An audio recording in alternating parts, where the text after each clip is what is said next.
briefing. With that, I hand over the floor to Foreign Secretary. Sir. Thank you, Ranveer. Good evening. Thank you all for joining for this briefing. You would have perhaps seen some information related to developments since late last night, early this morning, which has been put out by the Ministry of Defense. Just in case it has been missed, I will request Colonel Sophia Qureshi and Wing Commander Vyomika Singh to just update you and fill you in on the details. Thank you, sir. Operation Sindoor पर 7 मई 2025 को और वायु रक्षा प्रणालियों द्वारा निष्क्रिय कर दिया गया। इन हमलों का मलबा कई स्थानों से बरामद हुआ, जो कि पाकिस्तानी हमलों का प्रमाण है। On the night of 7th May 2025, Pakistan attempted to engage a number of military targets in northern and western India using drones and missiles. These places included Avantipura, Srinagar, Jammu, Pathankot, Amritsar, Kapurthala, Nal, Jalandhar, Ludhiana, Adhampur, Bhatinda, Chandigarh, Falodi,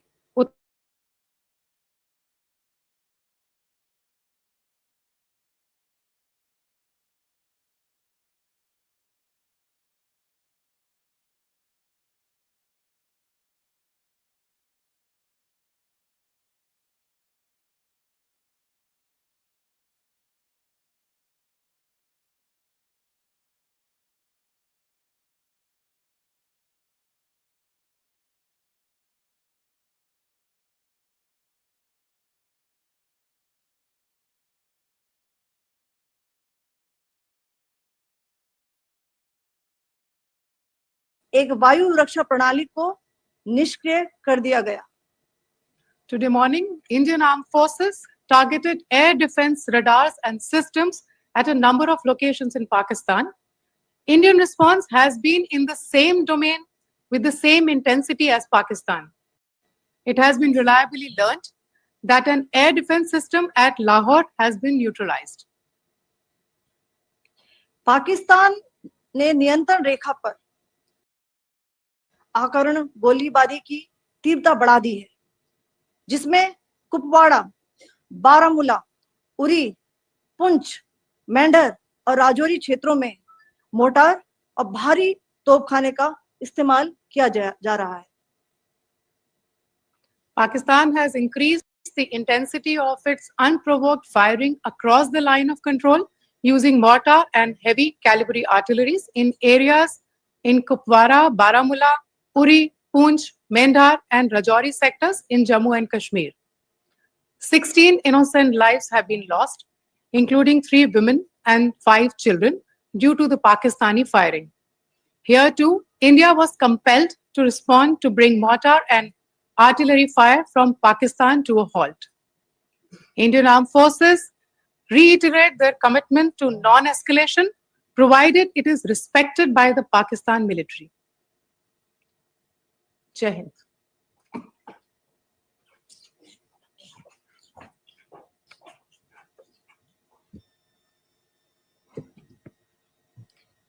Thank you. Friends, this is, as I said, further to the briefing that was provided yesterday and some of the updates that have been just provided by Colonel Qureshi and Wing Commander Singh. I thought that we would just put some of the aspects related to the events that started on 22nd April with the barbaric terror attack in Pahalgam into further context, because there is a certain amount of commentary that has happened with regard to the events since then. And more than the commentary, there has been a lot of disinformation that has been directed at us from across the border. So a few things that I would like you to keep in mind. First of all, there is mention on all sides of escalation. I think the first point that you have to keep in mind is the attack of 22nd April in Pahalgam is the original escalation. ये जो सिलसिला है जो हम देख रहे हैं आज की घटनाओं को लेके, ये 22 अप्रैल के पहलगाम के हमले से शुरू हुआ है. एस्केलेशन वहां पे हुआ है और उस एस्केलेशन का जवाब भारतीय सेना ने, भारतीय फौज ने कल अपने एक्शन से दिया है. Secondly, I want to invite your attention to the involvement of the group calling itself the Resistance Front in these attacks. I pointed this out yesterday that this is a group that is a known front for the well-known Pakistan-based terrorist organization, Lashkar-e-Taiba.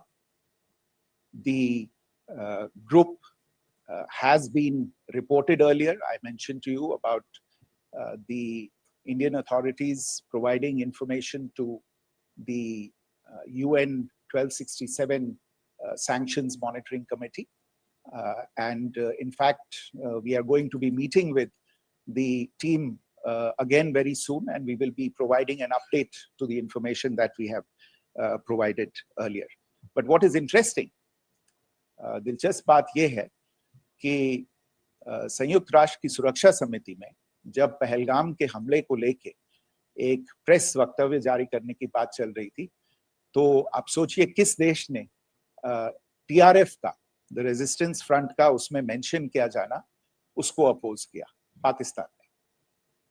This was after the fact that the TRF claimed responsibility for this attack not once but twice, within a few hours after the incident on the 22nd of April, and then again on the morning of 23rd April. And it is perhaps only after the full gravity of the incident was realized by its masters and handlers across the border that it was managed to back off from this claim. Obviously, that retraction doesn't convince anybody. तीसरी चीज जो मैं आपसे कहना चाह रहा था, और कर्नल कुरैशी और विंग कमांडर सिंह ने कल भी बड़े स्पष्ट शब्दों में और आज भी आपसे ये बात साझा की है. जो भारतीय रिस्पॉन्स है वो नॉन एस्केलेटरी है, प्रिसाइज है, सटीक है, मेजर्ड है और कंसिडर्ड है. Our intention has not been to escalate matters. We are only responding to the original escalation, as I said, and our response has been targeted, precise, controlled and measured. Only no military targets have been selected. Only terrorist infrastructure in Pakistan has been hit. Now, there are, as I said, a number of issues that have been raised in commentaries, and there's a lot of, as I said, unfounded disinformation and fabrication that has come from across the border. And I would just like to use this opportunity to set the record straight on some of these issues.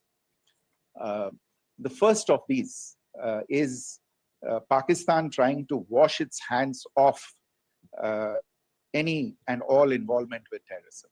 I think the Pakistani information minister said there are no terrorists in Pakistan.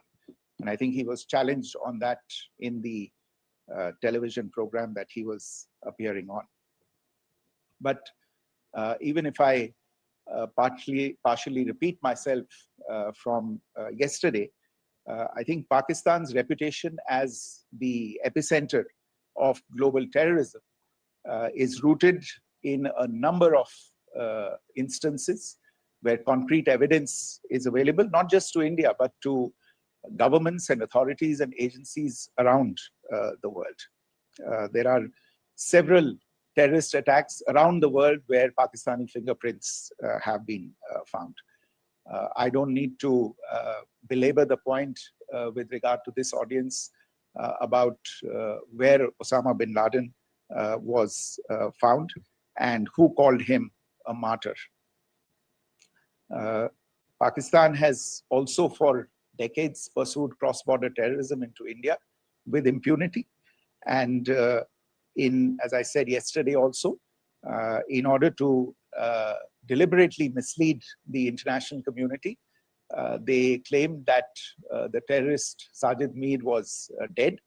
They came under pressure, and Sajid Mir was then brought back to life, arrested, and is now apparently in Pakistani custody. Pakistan is also home to a very large number of UN proscribed as well as UN proscribed terrorists, as well as terrorists proscribed by a number of other governments in the world, including, of course, the Lashkar-e-Taiba and the Jaish-e-Mohammed, as well as their leaders, Masood Azhar and Hafiz Mohammed Saeed. आपने देखा होगा हाल ही में पिछले ही कुछ दिनों में पाकिस्तान के रक्षा मंत्री और उनके पूर्व विदेश मंत्री दोनों ने इस बात को माना है कि पाकिस्तान का ऐसे ग्रुप्स के साथ जो रिश्ता है वो क्या रहा है. Both the defense minister and the former foreign minister of Pakistan, I think they've done a more eloquent job of this than I could ever do in terms of describing their country's implication in international terrorism and their involvement in housing these kinds of groups. दूसरा जो विषय है वो है पाकिस्तान का जो एक दावा है कि एक इंटरनेशनल impartial investigation होना चाहिए, एक joint investigative committee होनी चाहिए. These calls for jointly investigating this heinous and barbaric attack in Pahalgam. Again, I think you know the history well on this. You know the track record well, and it is not a bright track record insofar as Pakistan is concerned. In fact, in the pursuit of justice for the victims of multiple terrorist attacks, whether it be Mumbai in 2008, in Pathankot in 2016, or many others. But in particular for these two attacks, India had offered to cooperate. India provided forensic evidence and urged Pakistan to bring the perpetrators of these attacks to justice. We, in particular with regard to the Mumbai attacks of 2008, where a Pakistani Lashkar-e-Taiba terrorist was captured alive, India provided extensive information and evidence related to the involvement of Pakistani terrorists in this attack. Cases were registered, but you are all aware that these cases have not progressed despite the formation of judicial teams, etc. And Pakistan has consistently stonewalled all efforts to move the investigation along. In fact, with regard to the Pathankot attack as well, a joint investigative team was formed. We gave access, unprecedented access, I should say, to Pakistani team to the site of the attack. Details of call records data and DNA, etc., were shared with Pakistan. We had shared with them details related that we had been able to access to the addresses of terrorists. We presented evidence against the office bearers of Jaish-e-Mohammed who had conspired in the attack, and the handlers of the terrorists who facilitated them and guided them in. But there has been no movement on this. So in all of this, I think the experience has not been positive, and it certainly doesn't give us the confidence now to take at face value Pakistani assertions of wishing to participate in a joint investigation. These are just delaying tactics. These are just stonewalling tactics. And in fact, there is reason to believe that Pakistan uses the evidence that we provide only to cover its tracks and, in fact, defend the terrorists who we are looking for and obstruct the path of investigation. A third point that I wanted to address was the claim that only civilians were killed in the strikes on the 7th of May. We have made the point very clearly that all attacks on the morning of 7th May were against carefully selected terrorist infrastructure, terrorist targets. It is not clear to us, in fact, seeing some of the coverage of the after effects of these strikes, including the funerals for the terrorists that are held yesterday. I think a lot of you have seen the reports and the coverage on media. If only civilians, if any civilians were killed in these attacks, I wonder what message this picture actually sends to all of you.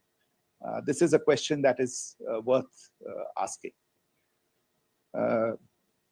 It's also odd that the funerals of civilians are carried out with the coffins being draped in Pakistani flags and state honors being accorded.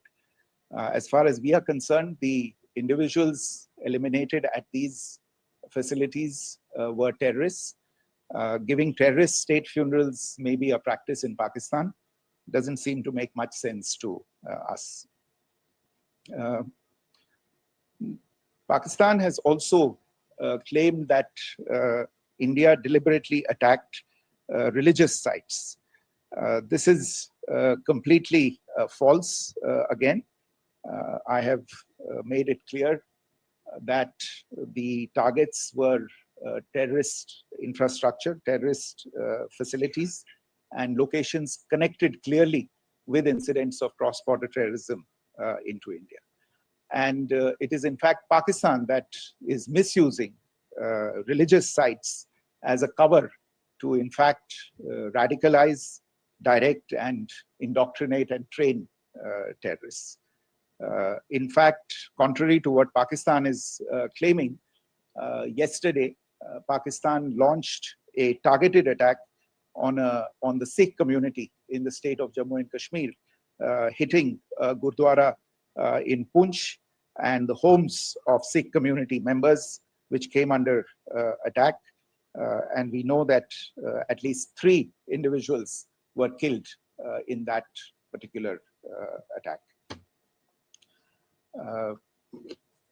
Pakistan is also making attempts to, in fact, just to add to this point, the retaliatory action that Pakistan has taken, in fact, is impacting civilians. I showed you the picture of the Gurdwara and the Sikh community members who were killed in this. There are other civilians also who've been killed and injured in these attacks. In fact, since yesterday morning, a total of 16 civilians have been killed and 59 others have been injured in the attacks by Pakistan. Not only this, Pakistan is also making attempts as part of its disinformation campaign to paint our action with regard to cross-border terrorism through the communal angle. If that is the issue, then I think I can do no better than to cite or point you in the direction of the Pakistan Army Chief's speech of 16 April 2025, I think that is the last word in communal rhetoric. And in the Pahalgam attack itself, you are aware of the kind of religious profiling that was done there. And perhaps there is a linkage between these two events. I can only say that these nefarious designs will not be allowed to succeed in India. And it is to be noted that people from all faiths, all religions, all regions in India have unequivocally, not just in India, but around the world, have condemned these attacks.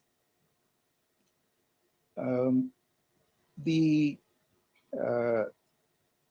Pakistani claims of now responding to India's strikes of the 7th of May. As I said right at the outset, it is India which is responding. The original escalation was by Pakistan on the 22nd of April. We are the ones who are responding to that escalation with the action that was taken yesterday morning. And again, I would like to emphasize that the action was restrained. It was directed towards non-civilian, non-military targets and confined to terrorist camps. And again, as we have been saying since yesterday, any further action by Pakistan, some of which we are seeing today, is nothing but escalation by Pakistan now, once again, and will be responded to and is being responded to appropriately. One point that I wanted to also address was the allegations to the targeting of a dam, the Neelam Jhelum project in Pakistan-occupied Kashmir. I want to say that this is an absolute and complete fabrication and a blatant lie. India has targeted only and only terrorist infrastructure, and the details of that terrorist infrastructure, together with the locations, were shared with you yesterday by Colonel Qureshi and Wing Commander Singh. I should note that if this kind of a claim is a pretext for targeting Indian infrastructure of a similar nature, Pakistan will be entirely responsible for the consequences that will undoubtedly follow. Finally, I want to address the some issues that have been raised related to the Indus Waters Treaty and the disinformation that has been raised in regard to that as well. The fact is that there have been fundamental changes in the circumstances in which the Indus Waters Treaty was concluded, and they call for a reassessment of the obligations under the treaty. Over the last year and a half to 2 years, India has been in communication with the government of Pakistan. We've sent several notices to them requesting for negotiations to discuss modification of the treaty. India has for 6+ decades now honored the treaty, even during periods when Pakistan imposed multiple wars on us, and even when relations were adversarial. Pakistan is the one that has been acting in violation of the treaty, deliberately creating legal roadblocks in India exercising its legitimate rights on the Western rivers.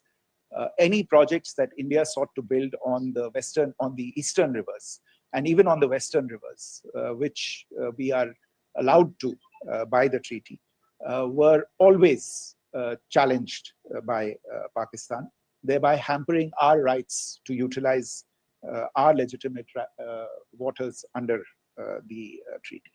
In fact, if you see the preamble of the treaty itself states that the treaty was concluded in a spirit of goodwill and friendship. Mark those words, concluded in a spirit of goodwill and friendship. ये भारत का धैर्य और भारत की सहनशीलता है जो 65 साल से हम इतनी प्रोवोकेशन के बावजूद इस ट्रीटी को निभा रहे हैं. However, as has been made clear earlier as well, Pakistan has not responded to our request to enter into negotiations for a reassessment of the obligations under the treaty. A number of conditions have changed. This is a treaty that was based on the engineering techniques of the 50s and the 60s. We are living through the first quarter of the 21st century. Technological changes and technological advancements have to be taken into account. There are demographic changes. There are climate changes that have taken place. There is the imperative of clean energy. And of course, the terrorism that Pakistan has wreaked in the state of Jammu and Kashmir itself has hampered India's ability to exercise its rights under the treaty. Pakistan's persistent refusal to respond to our request to enter into government-to-government negotiations on the modification of the treaty is, in a sense, itself a violation of the treaty. And therefore, India has taken the step of putting the treaty in abeyance until Pakistan abjures irrevocably its support for cross-border terrorism. Maybe I'll stop there. I mentioned earlier yesterday as well that this is an evolving situation. I would therefore ask all of you to be considerate and restrained. It will not be possible for us or my colleagues from the armed forces to share operational details at this point in time. Beyond that, if you have any questions, may I have time for only a few, and I'll try to answer those questions. Okay, I give the floor to Rishabh. On Secretary, good evening. This is Rishabh from Times Now. I just wanted to understand, as per the press release that has been released earlier today, it says that we have successfully hit at the air defense of Lahore. Does it give our forces a better chances if in case of further escalation? And are there other air defense places as well at strategic location that were targeted? Rishabh, you are violating the first rule that I set out at the end of my remarks. The press release that has been issued by the Ministry of Defense today speaks for itself. It is related to operational matters. It's been released by the Ministry of Defense. As more information becomes available, it will be released at the appropriate time. Once again, please don't go into operational details at this point in time, because this is a constantly evolving situation. Yeah, go ahead. Foreign Secretary Smita Sharma, just wanted to ask, the Pakistani Minister Ishaq Dar in an interview has claimed that the national security advisors of India and Pakistan have spoken to each other. If you could confirm or deny, and is complete severance of diplomatic ties with Pakistan also on the table? I have no information with regard to contacts between the two national security advisors. Insofar as diplomatic relations are concerned, you've seen the steps that were announced in response to the following the meeting of the Cabinet Committee on Security on the 23rd of April. There are no further steps that are under consideration at this moment in time. Here, go ahead. Foreign secretary, मेरा नाम मनीष है, मैं TV9 Bharatvarsh से हूं, और आपने खुद ही बताया कि कितना मिस इन्फॉर्मेशन क्रॉस बॉर्डर से आ रहा है, बल्कि ऐसा लग रहा है जैसे पाकिस्तान के प्राइम मिनिस्टर और डिफेंस मिनिस्टर तक भी प्रोपेगेंडा करने में मिस इन्फॉर्मेशन में आ गए हैं. वो कई बार तो ये तक दावा करते हैं कि हम 3 राफेल हमने गिरा दिया, इतने हमने मिग गिरा दिए. और जब उनसे पूछा जाता है तो वो कहते हैं कि सोशल मीडिया में हमने ये सब चीजें देखी थी। तो अगर आधिकारिक तौर पर अगर आप कुछ कह सकें इस पर, ताकि उन्हें भी समझ में आए कि इस तरह के प्रोपेगेंडा नहीं चलने वाला है। देखिए, जब सही समय होगा तो आधिकारिक तौर पे इसके बारे में सूचना मिल जाएगी। लेकिन जो आपका प्रश्न है कि प्रधानमंत्री और उप प्रधानमंत्री और विदेश मंत्री, उनके रक्षा मंत्री इस तरह की बातें कर रहे हैं, तो इसमें अचरज की कोई बात नहीं है। आखिरकार ये एक देश है जिसने अपना इसका जन्म लेते ही झूठ शुरू हो गया था। 1947 में जब पाकिस्तानी फौज ने जम्मू कश्मीर पे दावा बोला, तो उन्होंने किसी ऐसे वैसे व्यक्ति से नहीं, संयुक्त राष्ट्र से झूठ बोला कि हमारा कोई लेना देना नहीं है इससे, ये लोग जो गए हैं वो तो कबायली। वो तो जब हमारी फौज वहां पे पहुंची और यूएन के लोग, संयुक्त राष्ट्र के लोग खुद वहां पे पहुंचे, उन्होंने देखा कि वहां तो पाकिस्तानी फौज घुसपैठ करके आ गई है, उसके बाद पाकिस्तान को मुंह की देखनी पड़ी और उनको मानना पड़ा कि हाँ, उनकी फौज वहां पे कुछ समय से पड़ी हुई है। तो ये जो यात्रा है एक तरह से 75 साल पहले शुरू हो चुकी है। तो I am not surprised that this kind of disinformation is being indulged in. Yeah. Siddhant. So Siddhant from Beyond. So we have seen a lot of negative comments coming from the Pakistani military of escalation. If tomorrow there is an escalation, there are strikes, we know one attempt has been thwarted, what will be the Indian response to those attempts of creating more escalation? Because it is looking like it's going towards more escalation. And my second question is, are any other world powers, essentially the P5 countries, the West Asian countries, reaching out to de-escalate the current situation?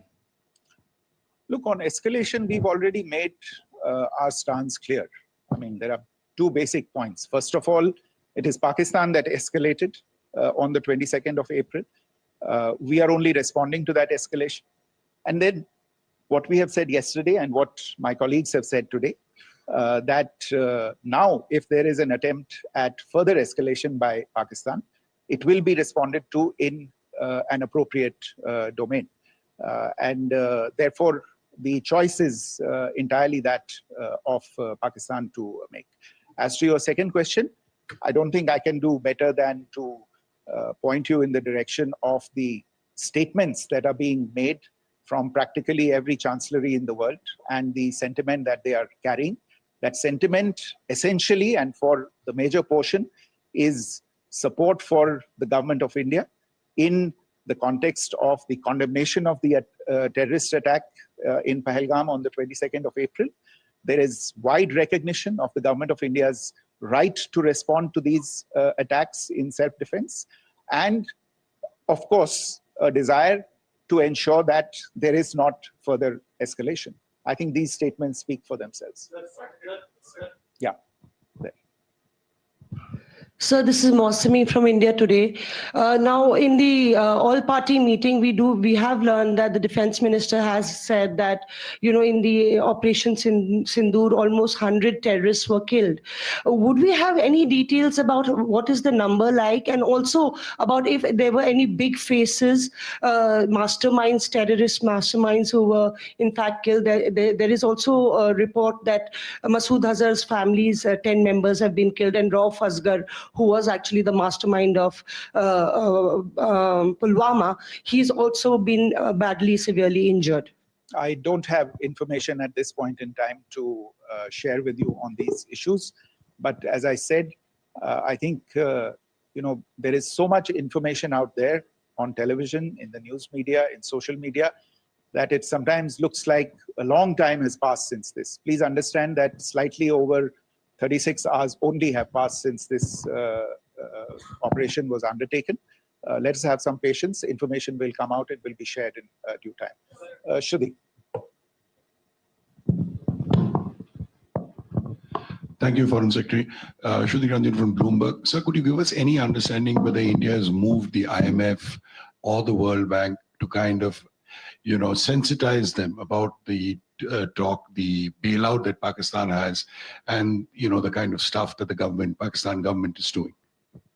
Look, we have an executive director at the IMF. Tomorrow there is a meeting of the board of the IMF, and I'm sure that our executive director will put forward India's position.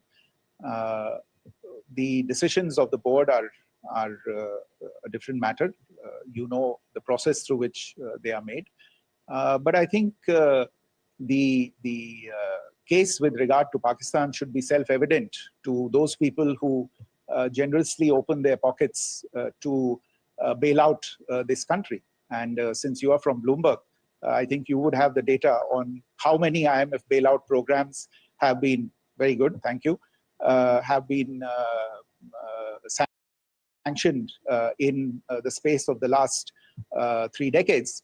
And I think you would also have an idea of how many of those programs have actually reached successful conclusion. Probably not many. So I think this is a decision that board members have to take by looking deep within themselves and looking at the facts. So we can, one last question, sir. Yeah. One last question. Foreign Secretary, I'm Siddhant from CNN News 18. I would like to know, since it's an opportunity to speak to you, I would like to know the response coming from United States since last 3 weeks. Saudi Arabia, Qatar. In fact, Prime Minister Modi spoke to Qatar before the strikes that evening. Perhaps how do you read the support coming from these countries? Perhaps traditionally they were seen on the other side. This time around, their statements are strong worded. In fact, India-Saudi joint statement also had a very strong condemnation, strong worded condemnation. United States at all level have condemned the attack and have extended support.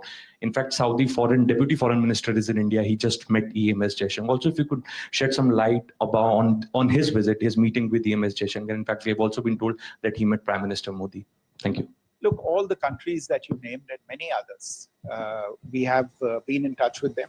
The Prime Minister has spoken to a large number of world leaders. A large number of world leaders have called him, as have called the External Affairs Minister. As we speak, there are conversations going on today as well with world leaders. And your assessment or conclusion of the general tenor of these messages is very much on point. And I think this is a recognition of the fact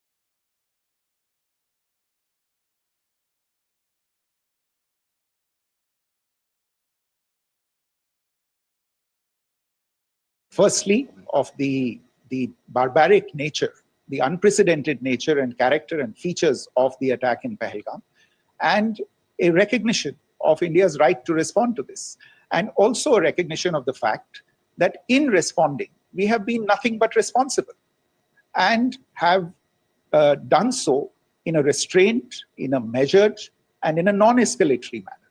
I think that counts for something. People have taken that into account, and that is what is explaining the kinds of reactions that we are seeing. And we appreciate the sentiments and the statements that have been made by the vast majority of world leaders. Yes, the Saudi Minister of State for Foreign Affairs is in Delhi. He had a meeting with the External Affairs Minister earlier today. I don't have further details at this moment, but if there are details, the ministry will share them at some point with you. Thank you. I think that's all we have time for today. We'll join you again soon. Thank you all. Thank you.